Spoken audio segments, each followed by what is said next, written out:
This video is for line 6. If you're not line 6, then watch or don't watch, do whatever you want. I can't tell you what to do. I'm not your real dad. It is a well-known fact that I am a die-hard digital warrior when it comes to my musical equipment. I play a line 6 Variax into a line 6 Helix, and it's also very well known that my favorite color is purple.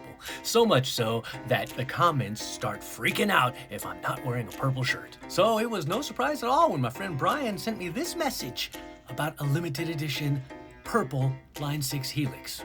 Line 6, without even realizing it, what you've done here is created the Heath Allyn signature Helix.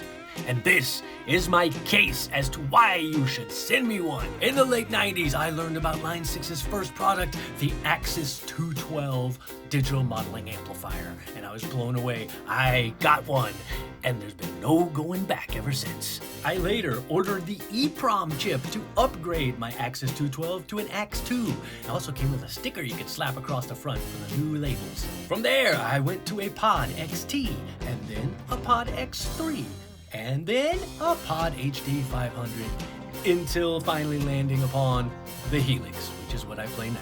Then in the early 2000s, I got the very first Variax that was ever put out, and again, there was no going back. I eventually went to the Variax 700, and then to what is now my #1 gigging guitar, my Line 6 Variax JTV 69, obviously heavily modified and customized over the years, just for funsies. Once I'd gone Variax, I obviously needed a backup in case I break a string, so I got a JTV 59. But again, being known for my predilection for all things purple, my friend Brian, who alerted me to the purple Helix, would later acquire this limited edition amethyst purple Variax, which he would then later sell to me.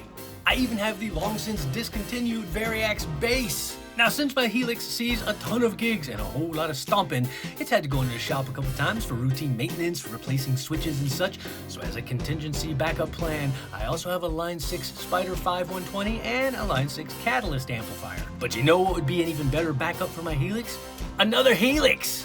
I'd love to be rocking the purple one on stage and then keep Old Faithful here in the studio as a backup. Every guitar or bass part that I have recorded since the late 90s has been recorded through whatever Line 6 gear I was rocking at the time. I once recorded a cover of Tomorrow Never Knows by the Beatles and replicated every one of those little tape loop sounds used to make that song using only my Variax and whichever pod I owned at the time. Available on all major streaming services. With my Helix, my Variax, and a VDI cable, I can stop on one switch to select my amp, my effects, my guitar, my pickup position, and even my tuning. And I can totally change any or all of those with the stomp of another switch. In many of the bands I play with, I'm a multi-instrumentalist, so I not only use it for guitar, I use it for every bass gig I play, and I use it as a MIDI controller for my Nord Stage 3 keyboard. Surprisingly, the Helix has been a game changer for my keyboard playing, because now I can just keep my hands on the keyboard playing while my feet step through snapshots for different sections of the song and change things like what sound I'm using, or what effects are going on, or drawbar settings, or I can assign parameters to the expression pedal, or pretty much do anything that you can do via MIDI, which is pretty much anything. So now it's all automated and I don't have to think about it. But hey, let's check out just a few of the many hundreds of videos I've released using my Helix and Variaxes.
So, what do you say, Line 6?